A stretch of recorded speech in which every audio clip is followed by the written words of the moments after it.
Hello everyone, and welcome to another episode of Not Now Mom, I'm Gaming.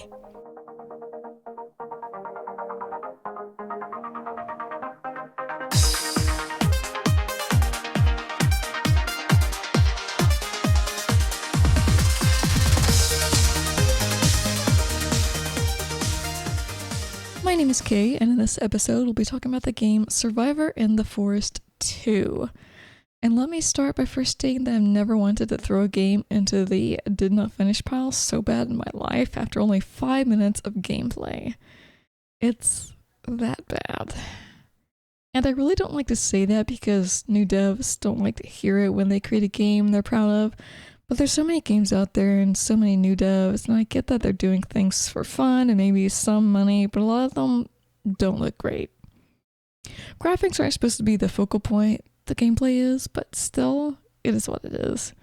At least I tried to back up my reasoning. Would you guys prefer I be like every other review site out there promoting bad games as good games just so they can get paid? I mean, I'm not getting paid, but if a game's trash, I'm gonna say so. Survivor in the Forest 2 absolutely deserves all the horrible reviews. And there aren't that many on Steam, just mainly one that calls it out for being an asset flip game.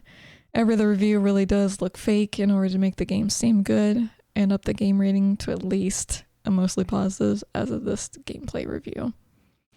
Gamealytics states about 136 have played this game. How many of them refunded it? Probably a lot.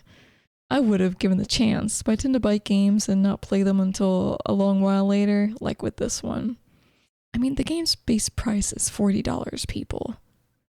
The blurb for Survivor in the Forest 2 states this. Meet the continuation of the first part of the adventure game. You returned home, but something strange happened.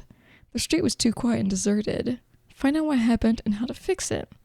Explore the surrounding area, collect valuable resources, hunt animals, fight zombies, and most importantly, do everything to survive. Be careful in your way. You'll find many dangers and enemies who want to destroy you. Use your survival skills to overcome all difficulties and make sense of what is happening. Will you be able to survive? It's up to you to decide. FYI, your survival skills suck, because all you do is stand there while threats surround you. I can't tell if we're stupid or shell-shocked that there are zombies and spiders and bears, oh my. And before I forget, as of this podcast, everything on my end for Survivor in the Forest 2 is complete. Which just means I've done the short review, the written review, this podcast transcript on our written review post, as well as gameplay over on our other channel. The gameplay has no commentary to it, because I'd just be nagging the whole time anyway, and you get enough of that here. Enough blathering. Let's get on with the dreadful review of mine. First off, the title of the game looks like the dev couldn't figure out what color choice to go with, so they just threw in some greens, reds, and oranges. Aside from that, we get a decent looking neighborhood, I guess, but the house in front of us has trash thrown out into the road. If we go into the settings, you'll see a checkbox to have the sound on or not, and 2 language settings. Decide if you'd keep the sound on or not.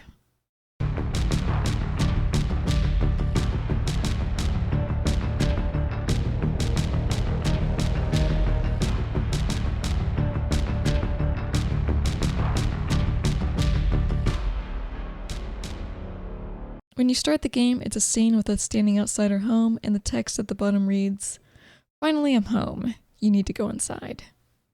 Is the game going to address me as I, or become a tutorial and tell me what I should do by labeling me as a you? Spoilers, it's going to do both. The text is large enough to read, but the problem is it's all white, with no backdrop or outline to it.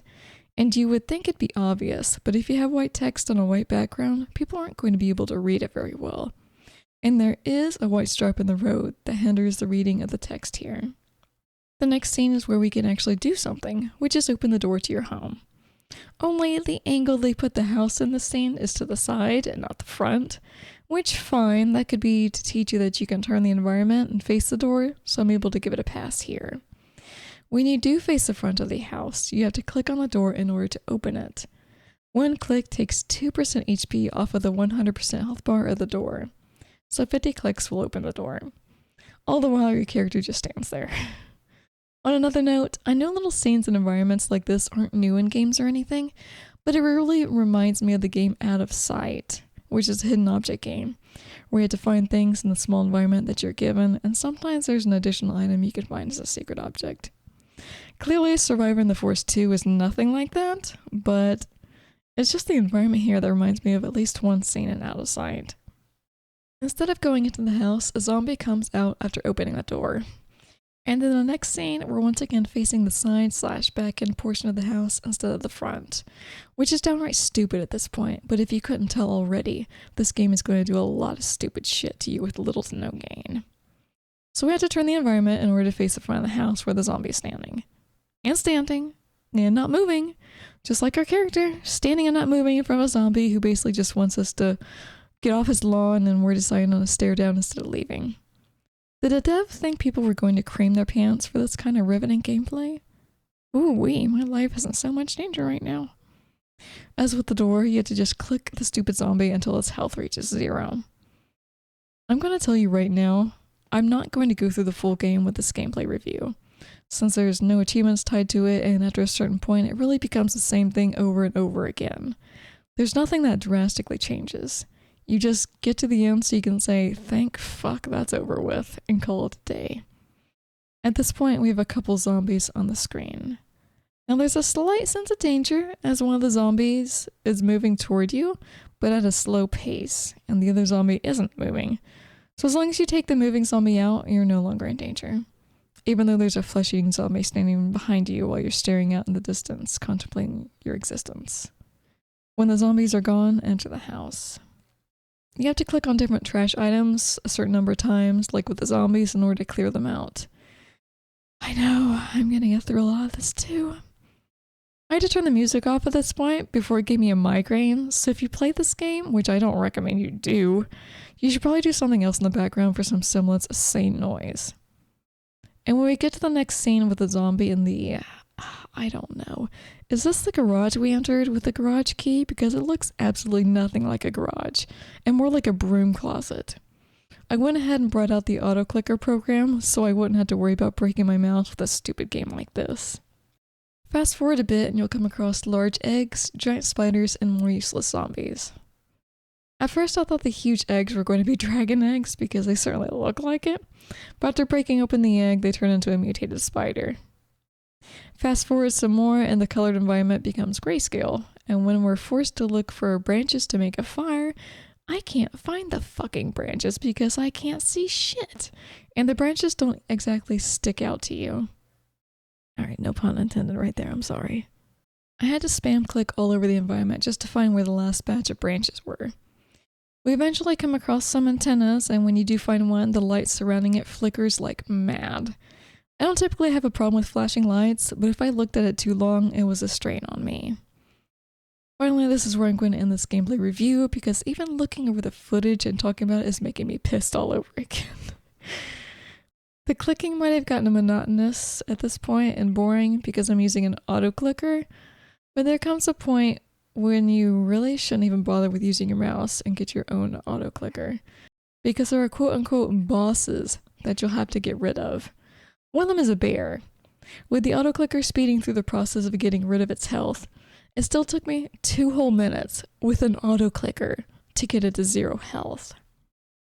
I can't imagine how long it would take if you're just sitting there clicking a mouse button.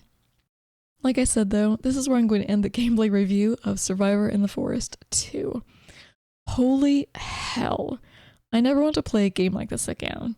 And I can't imagine what the first game is like if this one plays like it does, and has such minimal acknowledgement in anything. It really is a cash grab. It also has a lot of crap reviews on the positive side to push it up in the review rankings, even though mostly positive, still really isn't that great, especially when the all-time peak players is 2. I'm still amazed that they've got the game going for so much when even looking at the screenshots, it doesn't look that great. But if there's ever a lesson to be learned here, it's that when you buy a game, which I no doubt got this for cheap, make sure to play it sooner rather than later, so you can decide if it's worth your money or not. Now remember, when mom looks at your recent overpriced video game purchases and calls you up from your basement, sometimes you just have to tell her, "Not now, Mom. I'm gaming."